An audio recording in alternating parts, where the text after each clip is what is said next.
Hello, si tu es une femme qui a vaincu ton passé de souffrance, de violence et de traumatisme et qui souhaite t'épanouir, prouver que tu mérites mieux que ce que tu vis actuellement, si tu as peur de ne pas réussir, de te tromper, de ne pas être à la hauteur, d'être humilié et ridicule et cela te bloque, si tu as besoin de retrouver confiance et estime de soi et de trouver des pistes pour te lancer et oser changer ta vie, car tu le mérites véritablement. Il est important pour toi alors de faire attention à bannir 3 jugements sur toi qui sont nocifs, toxiques et te bloquent dans ton désir de changer ta vie. Souvent, en effet, il ressort de plusieurs années ou histoires de vécu, de souffrance, une image de toi qui est entachée de ce qui t'a été renvoyé de toi-même. Cela s'est imprégné dans ton subconscient et est tenace. Tes pensées alors sont, sans que tu en sois consciente, conditionnées à t'auto-saboter dans ta prise de décision qui serait pourtant positive sur ta vie. Voici ici 3 exemples de pensées toxiques qui te pourrissent la vie.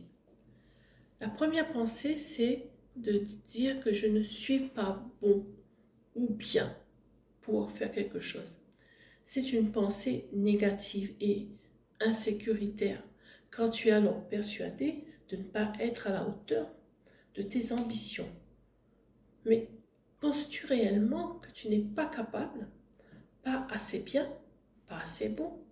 Sur quoi te bases-tu pour arriver à cette conclusion? De plus en plus de personnes se considèrent inférieures aux autres et incapables d'accomplir ce qu'elles souhaitent, soit à cause de leur passé, où elles ne voient que les côtés négatifs, soit à cause de l'excès d'informations dans une société de consommation, une société de compétition ultra connectée, qui diffuse des contenus de réussite où tout semble facile à ceux qui ont atteint le succès et richesse. Mais toi, quand tu désires vivre la vie d'autrui, tu vas alors te rendre compte que tu traverseras des challenges, des échecs qui font partie d'un parcours de vie, mais tu vas croire que ça t'arrive parce que tu n'es pas assez ceci ou assez cela. Tu vas perdre alors en estime de toi et de ta valeur personnelle. Il faut te dire que chaque personne est différente avec son histoire, ses valeurs de vie, et qu'il est inutile de se comparer aux autres alors, et qu'il est urgent de sortir de cet état d'esprit. Il te faut dire non à cette pensée comme quoi tu n'es pas assez bien, car la vie des autres qui t'est montrée est souvent, très souvent, une apparence qui cache ce qu'ils ont dû aussi traverser, et peut-être traversent toujours pour arriver à s'en sortir. Le biais est de croire que tout ce qui brille est de l'or. Ces personnes ne montrent pas les dessous de leur vie, donc ne crois pas que tu es moins capable de t'en sortir. La deuxième pensée nocive, c'est de penser « je n'ai pas de chance ». Nourrir cette pensée que tu n'as pas de chance est un biais aussi qui permet de fuir ta responsabilité quelque part et de te donner des excuses pour ne pas faire ce que tu dois faire. Quand tu attribues tes problèmes à la malchance, tu es dans un état d'esprit de surestime de toi, en réalité. Car en fait, tu es persuadé que tu es plus que les autres, plus spécial à autrui, d'être au-dessus d'autrui. Mais voilà, tu te dis, ce n'est pas ta faute, c'est parce que tu manques de chance. Et ça, c'est un biais. Se remettre en question, savoir être vigilant à cette pensée et faire ton analyse vont te permettre de comprendre que le succès est indépendant d'un facteur extérieur appelé chance ou malchance. Il ne dépend que de toi, de ce que tu nourris comme pensée de toi à l'intérieur de ton subconscient et de ta conscience, de ta capacité à faire preuve de dépassement, à prendre des initiatives, à mettre en place avec courage, constance et persévérance les actions qui vont changer ta vie.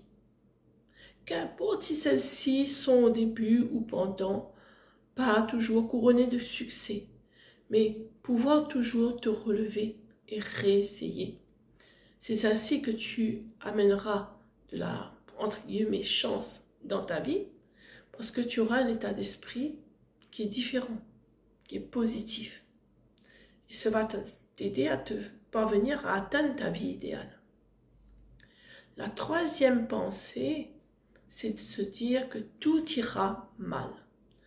Quand déjà d'avance tu envisages l'avenir en pensant que ce qui peut arriver de pire ou de mauvais va t'arriver, tu entretiens en ta pensée la peur qui crée un sentiment d'insécurité et de méfiance même envers toi-même, envers tes capacités. Ainsi, tu hésites et ne fais pas ce que tu aimerais faire. Tu ne franchis pas ce pas, par exemple, de changer de vie, de travail, par peur de ce qui peut arriver de pire. En réalité, dis-toi que ton subconscient te raconte une histoire avec un scénario catastrophe qui pourtant a peu de chances de se réaliser. Sauf si tu l'entretiens. Si tu l'entretiens tout le temps dans tes pensées, qui génèrent des émotions négatives, qui génèrent des actions qui vont t'amener à provoquer effectivement ton auto-sabotage, et ça ira mal. Il est pourtant important de penser à ce qui est plus probable d'arriver, de se produire si tu dépasses ta peur et essaie malgré tout de réaliser ton objectif, ton rêve. Tu dois entretenir en toi cette pensée par des images de réussite qui provoquent des émotions valorisantes. Tu as plus à y gagner, c'est sûr.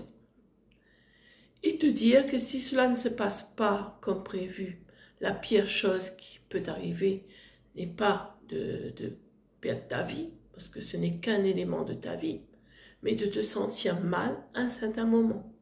Puis de ensuite te relever, réessayer avec l'expérience que tu en auras tirée.